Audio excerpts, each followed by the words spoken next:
Princess Amina and Dennis Verbass struggled for their love, overcoming every single obstacle in their way. They fought their way against all odds to remain true to each other, the love of their lives. Despite this, what nearly crushed the unbreakable connection between these two lovers? Sometimes, reality surpasses fairy tales in sheer intrigue and passion. The unbelievable story of the wedding of the Malaysian Princess Aminah and her foreign husband is a clear example of this. How they fell in love and had to contend against the contrast of their lives to stay together is inspiring. How they prevailed over forces of raw powers, racial difference, and the prying eyes of the media is heartwarming. So follow me closely as we dive into the details of this one-in-a-million story of true love and how it overcame all the challenges thrown at it. Welcome again to CrownTube, and without further ado, let's get into today's video. The contrast between the lives of the two lovers in this story could not be more striking than it was. They lived different lives and experienced different worldviews, but fate found a way to weave them together. Dennis Verbass was a European from Malaysia, a small town close to Amsterdam in the Netherlands, and he was the charming prince who swept the princess off her feet in the amazing story. After his education in Europe, he went into sports, became a semi-professional footballer, and grew in his career. He got invited to the nation of Singapore to take up a career as a manager of a football club, the Tampines Rovers. Dennis was a hard-working individual. He found time to model for a local magazine and manage a cafe for extra cash. It was at this cafe he met the woman who would change his world forever. His life never remained the same after he met Aminah, the only daughter of Sultan Ibrahim, the sovereign monarch of Johor, Malaysia. Aminah's upbringing is a different story altogether. Born as Princess Tunku, Aminah, the second child and only daughter of the sovereign king of Johor, a state in Malaysia, she was showered and adored with love by her family and her people all her life. One would wonder if such a privileged princess would ever have any problems to deal with in life, but the truth was that Amina as a princess wasn't expected to marry for love, and this was a serious dilemma for her to shoulder. She was expected to marry into nobility, to keep up with aristocratic practices, to the detriment of her happiness. But Amina resisted this injustice with every breath in her.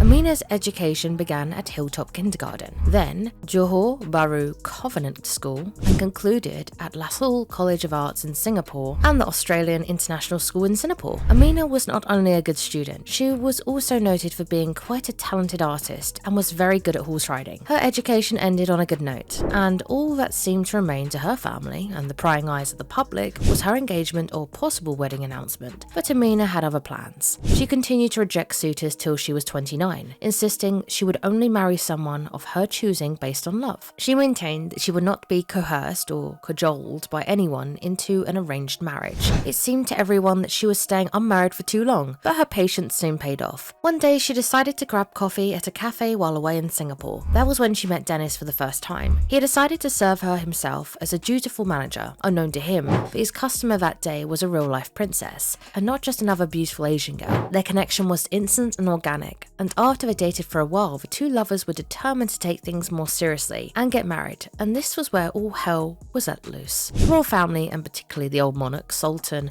Ibrahim, would not hear of it. The idea that his only daughter should marry a commoner, worse still a European, was something he wouldn't hear. He resisted the union, and Amina and Dennis tried to convince her family to support her. It took 3 full years before her father finally decided to accept his daughter's decision, but not without trying to test his daughter's fiancé to see if he was trustworthy and willing to give all for the love of Amina. He requested Dennis to meet 3 conditions to prove that he truly desires to marry Amina, and like in a fairy tale, the conditions were spelt out. He was to take up a traditional Mali name, convert to Islam, and sign a contract that he, Dennis, Amina, and their children would not aspire to be the highest office in Johor. Without thinking twice, Dennis accepted, immediately converting to Islam and changing his name to Muhammad Abdul, proving his love to the entire family and Amina. Finally, in the year 2017, on the 14th of August, a date which doubled as the birthday of Amina's mother, at Johor Bahru in Malaysia, Amina and Dennis wedded. It was a state wedding that was broadcast around the nation and viewed by thousands all over the country,